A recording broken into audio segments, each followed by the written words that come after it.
Okay, is it okay to start? Yes. Okay. Good evening. I'm Shia Shah-Gavnoudias, Commissioner for Nassau County Department of Public Works. I am joined here by Ken Arnold. I'd like to just briefly review DPW's proposed budget for the 2017 year.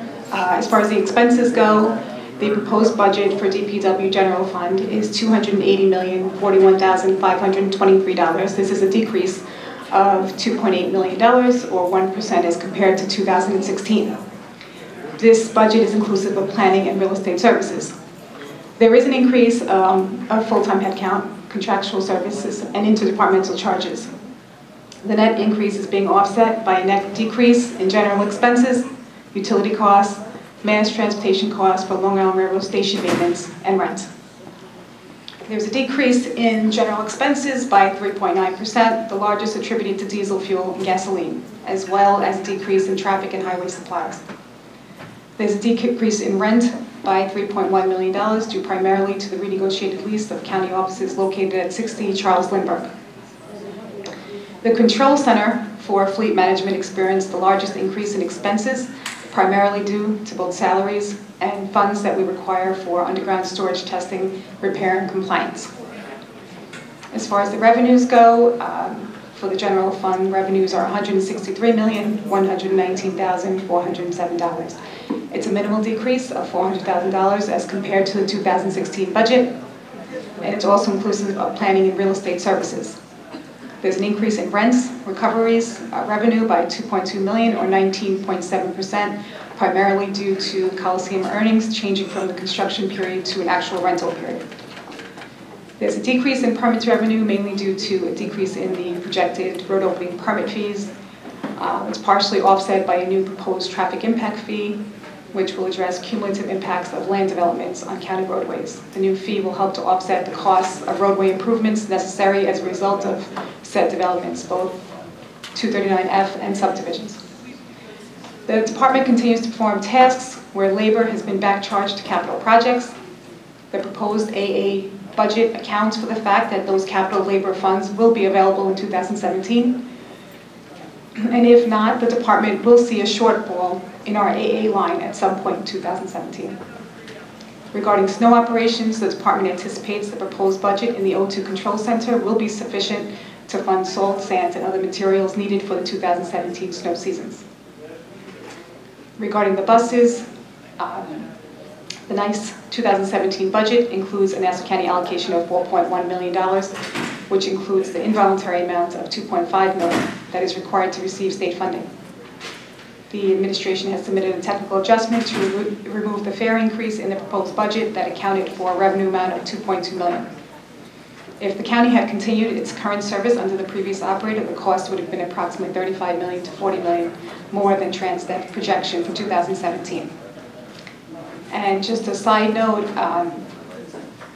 this department has been working closely with the prior two people who had testified here, Robert Cleary and Donna Myrell, and it's been a very good working relationship. We're very pleased to see that we have two people with the expertise needed to answer a lot of the procurement questions that we have at DPW and to help guide us in their area of expertise. We also do work very closely with Shelley Brazeley and her initiatives, project-specific goals that she had mentioned, and we're working to support her initiatives. And most of the contracts that she does talk about relate to the DPW work. Regarding the Sewer and Stormwater Authority, the plants continue to be operated by Suez. The overall expense budget for SSW has increased by about $5.6 million due to the contractual increase with Suez. I'd like to quote a recent report by the Coalition of Nassau Environmental Watchdogs. It stated that the operation of the Bay Park Sewage Treatment Plant has improved under the management of the private company, including a reduction in odor and noise complaints and a decline in nitrogen pollution. The Western Bays Coalition found that Suez addressed many of the concerns identified by the group 3 years ago when NASA was running the plant. The Citizens Campaign for the Environment stated that the management of the plant is better, the effluent is cleaner, the odor complaints are down, and the community transparency is up. And since Suez took over 20 months ago, there have been no DEC violations, odor complaints have gone down, and the firm does hold monthly meetings with the community. Thank you. I'm here to answer any questions you might have. Madam Chair, done. Okay. I heard two things about Cedar Creek last night. I had a different kind of meeting, but the fellow said that the confined space rescue team, they don't have the existence of the team like they're supposed to have, like they used to have before Suez came. Is that budgetary, or is that? No, I mean, confined space requirements are standard OSHA requirements that would have to be adhered to. I could look into the specific complaint that you have received. Was it regarding? Still civil service there, so it's PESH rather than OSHA. Okay, so have you received these with relation to an ongoing capital project or an ongoing maintenance issue? Well, anything that's done in Cedar Creek, you have to have that confined right. So space. the complaint that you had gotten, I'm sorry, was it in relation to an operational? A fellow brought it up to me last night. He said it's scary there because they only have a couple of guys that they pull together. By the time if they were at another plant, by the time they get there, the person that's in the confined space could be hurt. So that's what their concern is. Right. Yeah. No. I mean, I do know how we used to handle it prior to Suez, and I will look into it. I will speak with Suez on the matter. And the other thing was the odor control, notifying the community, the mailings, I guess, to the community that we're going to be doing this, and from time to time there'll be some odor. Is that being done now, or is that everything with you don't have the mail for that? I would have to check with Suez. Yes. On their notifications, I do know that their notifications, they have a notification system. They have regular meetings with the community, but I would have to ask them specifically as it relates to any activity performed at the plant and an odor that might be excessive due to that activity. Thank you. Sue, that's it. Just as a point of information or whatever you call it, Suez actually, I attended this Cedar Creek Oversight Committee meeting about a week and a half ago. Suez will have their new website up and running. As part of that website, there will be an alerting system so that residents can log on to the website and they can see what maintenance is being done and whether that maintenance is going to affect odor quality. In addition, they have sensors that have now been placed throughout the plant. Those sensors are for the purpose of detecting odor, and their computer software will enable them to create a graphic to track where the odor is traveling based on wind currents so that they can do a better job updating. All right, thanks. Any other questions on this side? Okay. Legislator Carmen. Thanks. Hi. The first question I have is incredibly simple.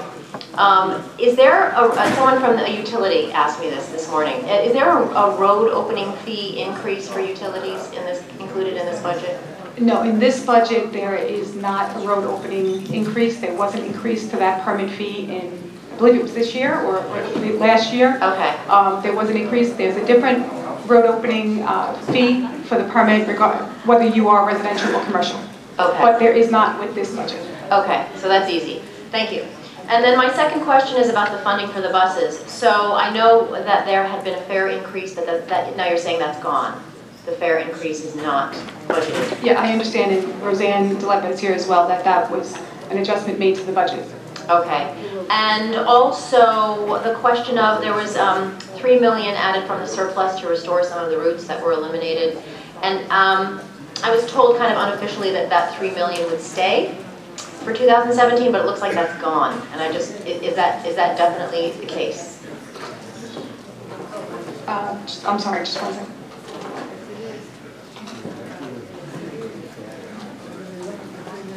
Yes, Legislator Curran, at this time that still is the case. Okay. Please. It's gone. So the thing is, we're looking at perhaps those routes going away again.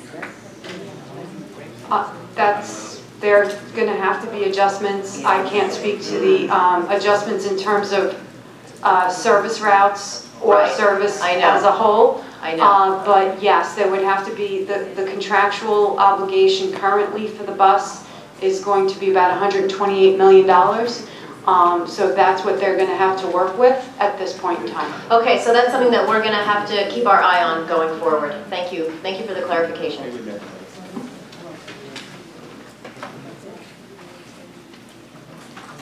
Any other questions? No other questions? Well, you're getting off easy. Okay, thank you very much. And Laura, we... Good? All right, thank you.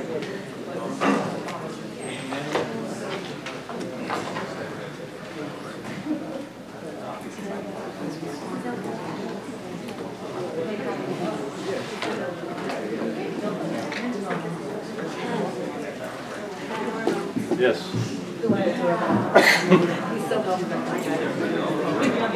I did talk to Brian. Yeah, that's right. He said it is environmental bonding there for that.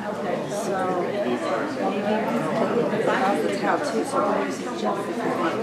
Harry is interested in something. Now, first of all, Frank, I thought Brian said that the town recently talked.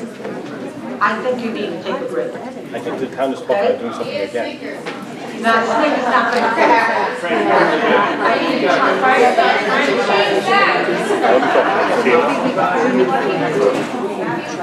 Madam Design Officer, when are we reconvening to consider? Meeting September 26th, meeting. To consider what on that College particular? Ward. Well, there's nothing that's changed. I thought, We're taking a break. Okay, it's more theatrics.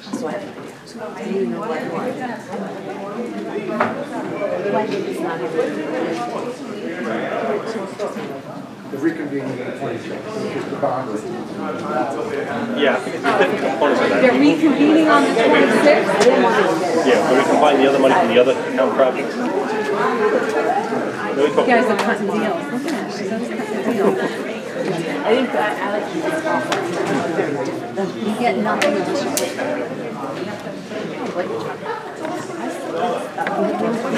I know.